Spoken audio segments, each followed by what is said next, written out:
Sabahınız xeyir, hörmətli izləyicilər. Bugün dünya sanki iki yol ayrıcındadır. Geosiyasət iqtisadiyyatı diktə edir, ittifaqlar yenidən formalaşır. Gündəm isə hər gün, hər saat və hər gedişində öz rəqibini məğlub etməyə çalışan şahmat oyununa bənzəyir. Sizinlə mənəm Süleyman Həmidov və hörmətli tamaşaçılar, bugünkü buraxılışı Amerika Birləşmiş Ştatlarından başlamaq istəyirəm. Çünki Vaşinqtondan bəyanatların ardı arası kəsilmir və dünyaya ticarət müharibəsi elan edən Amerika prezidenti Donald Trump yenidən gündəmdədir. Baxmayaraq ki, Donald Trump Çinin liderini Xi Jinping'i dostu adlandırıb, Çinə qarşı Birləşmiş Ştatlar tarifləri, ithal rüsumlarını yenidən artırdı və ötən gün bu rüsumların həcmini 145%-ə qədər artırdı. Digər tərəfdən görünən odur ki, bu dostluq, Trump və Xi Jinping arasında dostluq Amerikanın Çinə olan təzyiqlərini artırmağa maneə deyil. Qeyd eləmək lazımdır ki, bu müddət ərzində Donald Trump açıqlayıb ki, digər ölkələrə tətbiq olunan, açıqlanan, daha doğrusu rüsumların tətbiqi 90 gün müddətinə ertələnir. Bunu isə Trump onunla əsaslandırıb ki, bu açıqlamalar olandan sonra Amerika Birləşmiş Ştatlarında istər vətəndaşlar, sadə sakinlər, istərsə də Amerikalı sahibkarlar bir panikaya qapılıblar və bu panikanın, bu narahatlığın aradan qaldırmaq üçün Donald Trump hələlik bu ithal rüsumlarını tətbiq eləməkdən 90 gün müddətində çəkinib və bu günlər ərzində bütün ölkələrə yalnız 10%lik vergi tətbiq olunacaq. Bəs ümumiyyətlə, görəsən Donald Trump Çinə tətbiq olunan bu rüsumlardan sonra Pekin və Vaşinqton arasında münasibətlərin kifayət qədər gərginləşəcəyinə və daha da mürəkkəbləşəcəyindən narahatdırmı? Bunu elə Trump'ın özündən dinləyək. Xeyr, narahat deyiləm. Düşünürəm ki, Çin lideri Xi Jinping çox ağıllı adamdır. Məncə, hər iki tərəf üçün çox yaxşı bir razılaşma əldə edəcəyik. Bizə son illər o qədər pis münasibət göstərilib ki, bu addımı atmalıydıq və məncə o razılaşmaq istəyəcək. Hörmətli tamaşaçılar, Amerika prezidenti Donald Trump Vaşinqton və TikTok şirkəti arasında imzalanmalı olan sazişin imzalanmasını da təxirə salıb. Vaşinqtonda hesab eləyirlər ki, bu saziş yalnız Çin və Amerika Birləşmiş Ştatları arasında ticarət müharibəsi bitəndən sonra imzalana bilər. Hələ ki, ölkələr arasında iqtisadi münasibətlər qeyri-müəyyən şəraitdə davam eləyir və yalnız iqtisadi münasibətlər normallaşandan sonra böyük ehtimal ki, Vaşinqton və TikTok şirkəti arasında bir müqavilə imzalanacaq.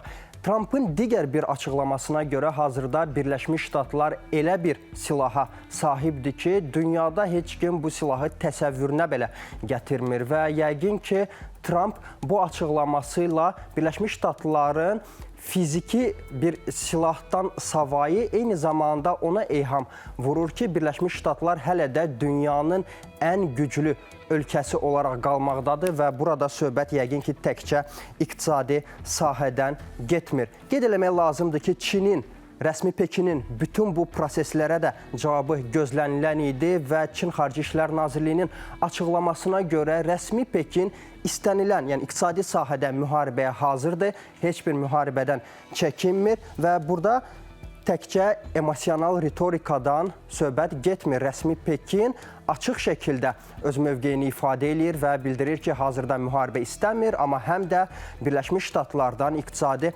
müharibə sahəsində çəkinmir, Vaşinqtondan qorxmur. Digər tərəfdən Çində bildirirlər ki, iqtisadi zorakılıq siyasətinə qarşı çıxmaq təkcə Asiya nəhənginin maraqlarını ifadə eləmir, həm də beynəlxalq ədaləti qoruyur, beynəlxalq ədaləti, dünya nizamını bərpa eləmək istəyir və böyük ehtimal ki, rəsmi Pekinin bu açıqlaması Vaşinqtonla yanaşı, eyni zamanda Vaşinqtona qarşı birləşmək istəyən ölkələrə və inkişaf etməkdə olan ölkələrə yönəlib. Avrasiyanın digər bir ucunda isə bütün bu dünyada baş verən geoiqtisadi vəziyyətdən, geoiqtisadi gərginlikdən Türkiyə istifadə etməyə və faydalanmağa çalışır. Trump'ın son tariflərini ilk dəfə şərh eləyən ölkə prezidenti Rəcəb Tayyib Ərdoğan bildirib ki, bütün bu proseslər dünyaya təsir eləyəcək güclü bir fırtınadır, bir qasırğadır Ermənistandadır.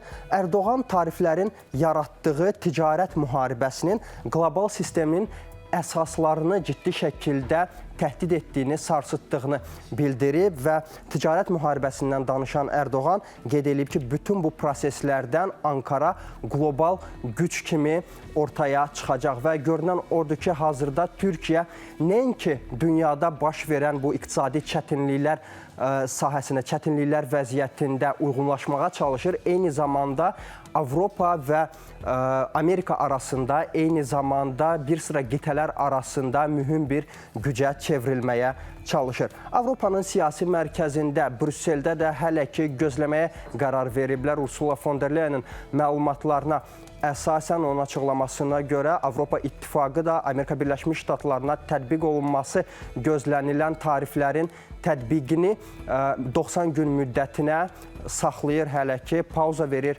bu məsələdə. Qeyd etmək lazımdır ki, aprelin 15-də qüvvəyə minməli idi bu yeni tariflər. 10%-dən 25%-ə qədər rüsum tətbiq eləyəcəkdi Avropa İttifaqı, amma von der Leyen'in açıqlamasına görə Avropanın da mesajı burada aydındır. İndiki məqamda köhnə qitə Amerika Birləşmiş Ştatları ilə iqtisadi münasibətlərdə hər hansısa eskalasiya istəmir.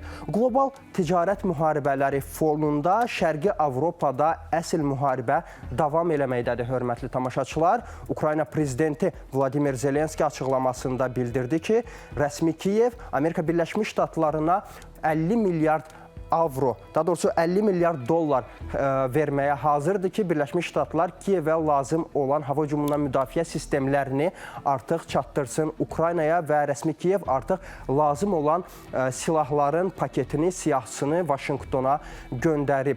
Və Zelenskinin açıqlamasına görə rəsmi Kiyev bu silahları havai şəkildə istəmir, buna görə ödəniş olunacaq və bütün bu silahlar Ukraynanın təhlükəsizliyinə, istər indi, istərsə də müharibədən sonra Ukraynanın təhlükəsizliyinə bir zəmanətdir, sərmayədir. Digər tərəfdən qeyd eləmək lazımdır ki, hazırda həqiqətən də rəsmi Kiyevin bu silahlara, hava hücumundan müdafiə sistemlərinə ehtiyacı var. Çünki müharibə səbəbindən Kiyevdə hər gün binalar, infrastruktur dağıdılır və bu infrastrukturun, bu binaların yenidən qurulması üçün, yenidən tikilməsi üçün külli miqdarda vəsaitə ehtiyacı var rəsmi Kiyevin. Bütün bunların fonunda Avropa İttifaqının bir sıra ölkələri Rusiya aktivlərindən Ukraynanın xeyrini istifadə eləməkdən imtina eləyirlər. Avropa diplomatiyasının rəhbəri Kaja Kallas bu barədə açıqlama verib, lakin Kallas bununla bağlı hər hansısa təfərrüat açıqlamayıb və ölkələrin adını çəkməyib.